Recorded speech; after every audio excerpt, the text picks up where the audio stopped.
Hello दोस्तों। आज मैं रहीम जी के दोहे की व्याख्या करूंगी और मैं कोशिश करूंगी कि ये व्याख्या सरल शब्दों में हो। ठीक है, तो आइए। रहीम जी के जितने भी दोहे थे ये हमारे सामाजिक या साधारण बोलचाल और हमारे जो सामाजिक तत्व में विद्यमान होने वाले आडंबर, ये सभी चीज़ों को वो प्रकट करते थे। सही मानिए तो वास्तविक जीवन क्या होना चाहिए और क्या क्या चीज़ें खुशी दुख प्रभावित करती हैं हमारे समाज में जो भी चीज़ें व्याप्त हैं, अच्छाई और बुराइयाँ, इनके दोहे में देखने को मिलती है। तो आइए देखते हैं पहला दोहा क्या है इनका। जो रहीमन उत्तम प्रकृति का हरि संकट कुसंग, चंदन विष व्यापत नाही लिपटे रहत भुजंग। जो रहीम जी कहते हैं जो उत्तम प्रकृति के लोग होते हैं, मतलब जो सज्जन लोग होते हैं, का करी संगत कुसंग। तो कुसंग मतलब बुरी संगति, दुर्जन लोग, बुरी संगति। तो रहीम जी कह रहे हैं जो रहीम उत्तम प्रकृति का करे संकट कुसंग।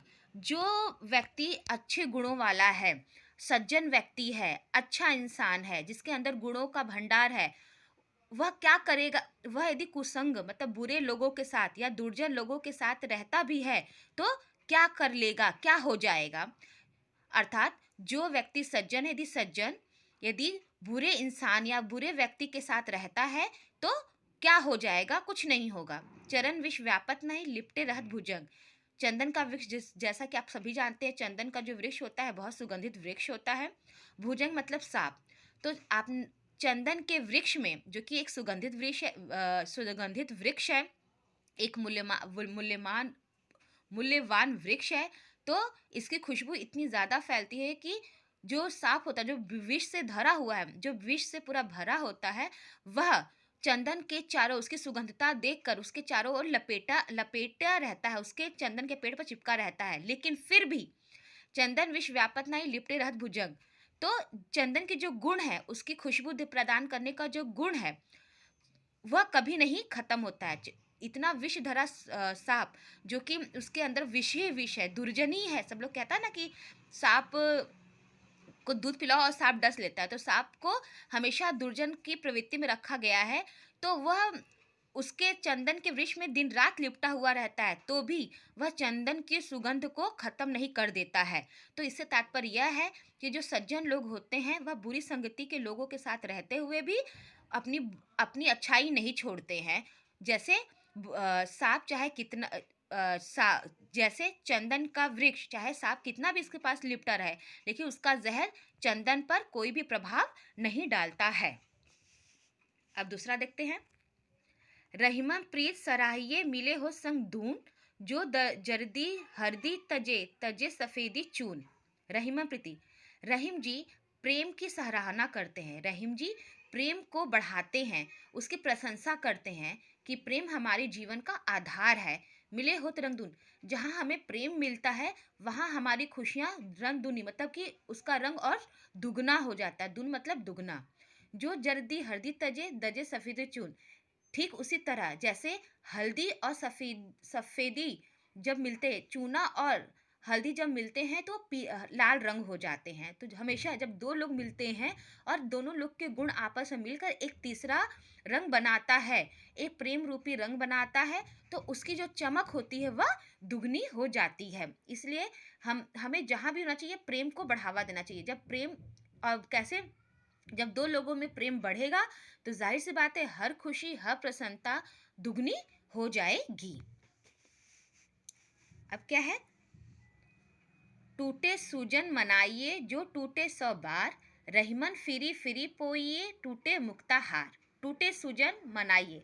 टूटे मतलब कि जो रूठा हुआ है, सूजन मतलब सज्जन व्यक्ति। यदि कोई सज्जन व्यक्ति, कोई आपका हितकारी, कोई आपका मित्र, यदि वो आपसे नाराज हो गया है, टूट गया है, आपका संबंध टूट गया है, तो उसे 100 बार मना लीजिए। यदि कोई आपका मित्र है, कोई सज्जन व्यक्ति है, यदि आपसे रूठ गया है तो उसको 100 बार भी मनाने में हिचकिए मत, उसको बल्कि बार बार मना लीजिए। रहीमन फिरी फिरी पोइए टूटे मुक्ता हार, क्योंकि रहीम जी कहते हैं कि सब जो मोती होती है मोतियों से ही माला बनती है। माला कैसे बनती है? मोतियों से ही। मोतियों का अपना एक माला बनने में एक अपना अलग महत्व है। यदि मोती ही नहीं रहेंगे तो माला किस तरह से बनेंगे? तो जितने भी अच्छे आपके मित्र हैं, आपके हितकर हैं, यदि वो रूठ जाते तो उनको मना लीजिए, क्योंकि जब वो मान जाएंगे तभी एक माला बनेगा, तभी आपकी मित्रता, आपकी घनिष्ठता, एक मोतीहार। अलग अलग मोती कुछ नहीं कर सकते हैं बहुमूल्य होते हैं, लेकिन अलग अलग नहीं। जब उन्हीं मोतियां जब एक साथ मिल जाती हैं तो एक हार का निर्माण करती हैं जो एक आकर्षित होती है। तो हर मोती का अपना महत्व है, और हर मोती को पिरो कर एक आदर्श मुक्ताहार मतलब कि माला बन जानी चाहिए और बनना चाहिए। तो हमें जो यदि हमारे सज्जन हैं, यदि रूठ गए हैं, तो हमें उनसे मना लेना चाहिए। रहीमन असुअन नैन ढरी जी दुख प्रकट करई, जही निकारो। एक मिनट रुक जाइए। हाँ, आप देखिए। रहीमन असुआ नैन ढरी जी दुख प्रकट करई, जाही निकारो गे ते कस न भेद कही देही। अरुवन असु नैन भरी। जिस प्रकार रहीम जी कहते हैं, हमारे नैनों से जब आंसू निकलते हैं तो हमारे दर्द की, वो आंसू दर्द के हो या खुशी के हो, जब आंसू बाहर निकलते हैं तो हमारे सारे राज खोल देते हैं। जितने भी हमारे दुख होते हैं, वो हमारे आंखों से निकलने वाले जो आंसू होते हैं, वो हमारे दुख को प्रकट कर देते हैं। जैसे वो बाहर हमारी आंखों से निकलता है, हमारे दुख को प्रकट कर देता है कि हमें क्या दुख है। जाही निकारो गेहते कस न भेद कही दे। ठीक उसी प्रकार जिनको लोग घर से निकालते हैं तो वह भी घर का भेद कह देते हैं। जाही निकारो गेहते कस न दे भेद कही देही। तो इसलिए उन व्यक्तियों से सावधान रहना चाहिए। जैसे हमारे आंखों से आंसू निकलते ही, जैसे हमारे आंखों, जब तक हमारे आंखों में आंसू रहते हैं तब तक हमारे अंतर मन की बातों का पता नहीं चलता है, लेकिन जैसे ही आंसू हमारे आंखों से निकलते हैं, हमारे दुख को व्यक्त कर देते हैं कि हाँ, हमें किसी न किसी चीज़ की पीड़ा है। ठीक उसी प्रकार जब कोई किसी को घर से निकालता है तो ये समझ जाए कि वह अपने घर का भेद किसी न किसी से ज़रूर बताएगा। तो उस इंसान पर विश्वास करना थोड़ा असंभव करना चाहिए, क्योंकि वो ज़रूर, वो घर से निकला है, वो दुखी है, वह किसी न किसी वजह से निकला है, तो वो अपना खुन्नस या अपनी भड़ास, अपनी जो अपना गुप्त चीज़ें हैं वो बाहर ज़रूर बताएगा।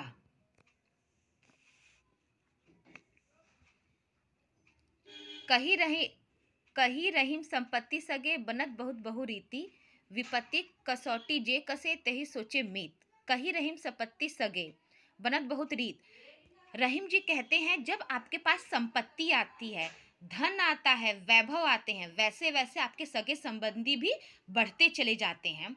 रही संपत्ति सगे, जैसे ही संपत्ति आपकी बढ़ी और तो आपके अगल बगल सगे संबंधी, चाचा दादा, उसमें भी रिलेटिव के रिलेटिव आपसे संबंध बनाने लगते हैं। तो संबंध की, रिश्तेदारों की जो संख्या होती है बढ़ती। बनत बहुत बहुरीत, तो संपत्ति आते ही बहुत सी रीतियां, बहुत से संबंध बढ़ने लगते हैं। लोग अपना अपना अलग ही अलग संबंध निकालकर रिश्तेदारी निभाने लगते हैं।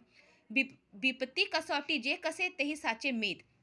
और विपत्ति विपत्ति मतलब जब भी संकट की घड़ी आती है, जब कसौटी पर उतरना होता है, जब समस्याएं आती हैं, जब विपत्तियां आती हैं, जब बुरा वक्त आता है, जे कसे, तब उस समय पता चलता है कि आपका सच्चा मित्र कौन है, सच्चा रिश्तेदार कौन है।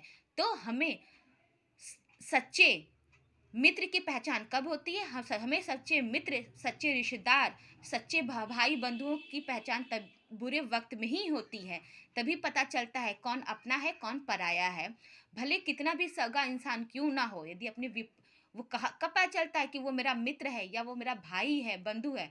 वो सिर्फ जब हमारी विपत्ति का समय आता है तभी पता चलता है। तो रहीम जी बोलते हैं कि जब धन संपत्ति आता है, वैभव आता है, तो हमारे सगे संबंधियों की भी संख्या बढ़ जाती है। और ये सगा संबंधी हमारे सच में मित हैं कि नहीं है मी है, ये कब पता चलता है? जब हमारे ऊपर विपत्ति आती है, संकट आता है, उस संकट की घड़ी में कौन हमारे साथ खड़ा है, तब पता चलता है कि वही सच में हमारा मित है, हमारा मित्र है। मेरी व्याख्या यदि आपको अच्छी लगी हो तो प्लीज़ शेयर, लाइक, कमेंट्स और शेयर करें। धन्यवाद।